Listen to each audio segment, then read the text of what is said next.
Hi, this is Ginny Taylor at Women of Wonder. I'm here today to show you a quick and easy way to be creative, to practice some imperfection, as I say the word imperfectly, and to also have some fun creating a journal for your words. So hang on, here we go. So what I have here is a journal that I picked up at Barnes & Noble's. It's a journal that is blank but bound in the middle. You can also use a spiral journal. This is called Sketch, so maybe it was designed to be a sketch pad. But you just really need the paper if you're playing with watercolors to absorb the watercolors, so to take on a little bit of water without becoming too wet. So I recommend that the paper that you have in your journal should be about 60 pounds or a little bit heavier. You don't need a watercolor journal per se. They're nice to have, but they're also more expensive. So I just usually work with an inexpensive journal that I pick up that seems to me of good quality paper. You can use lines or unlined paper. The choice is really yours. I also have some paints here. They're called gouache paints. I think it's spelled G-O-U-A-C-H-E maybe. And they're vibrant watercolors. I also have two brushes.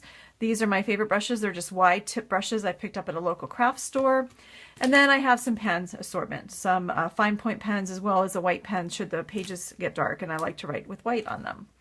So to get started, we're just going to dip the brush in some water and get it soaking pretty well. And then take the brush, the wet brush, over to the watercolors and then just start to make them wet.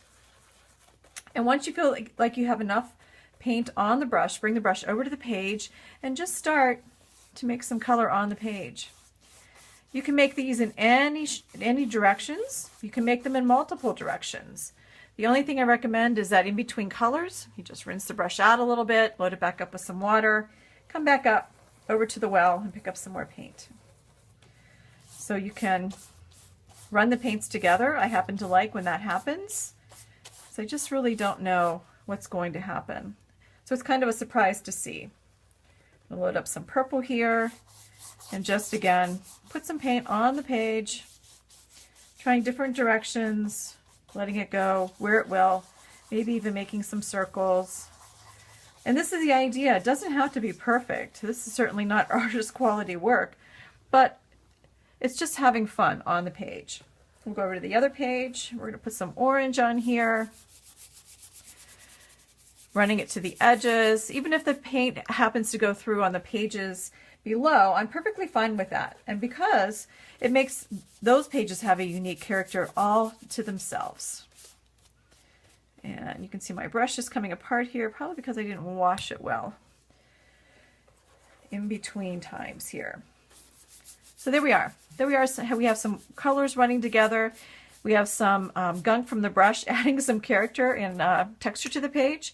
And now what you can do, if you'd like, you can leave it dry like this. Watercolors really don't take very long to dry. Or if you're feeling crazy, you can bring the wet pages together and just see what happens.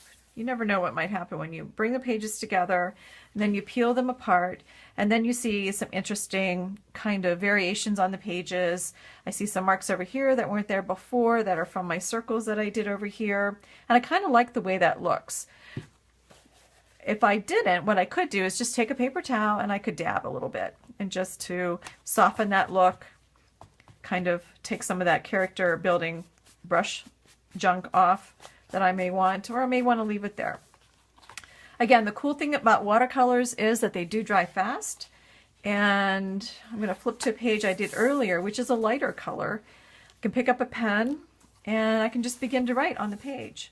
So not only do you have a surface that's uniquely yours, that you created, that is, to me, in some ways more inspiring than picking up a journal with blank pages, but you've also practiced some creativity and also some imperfection as well.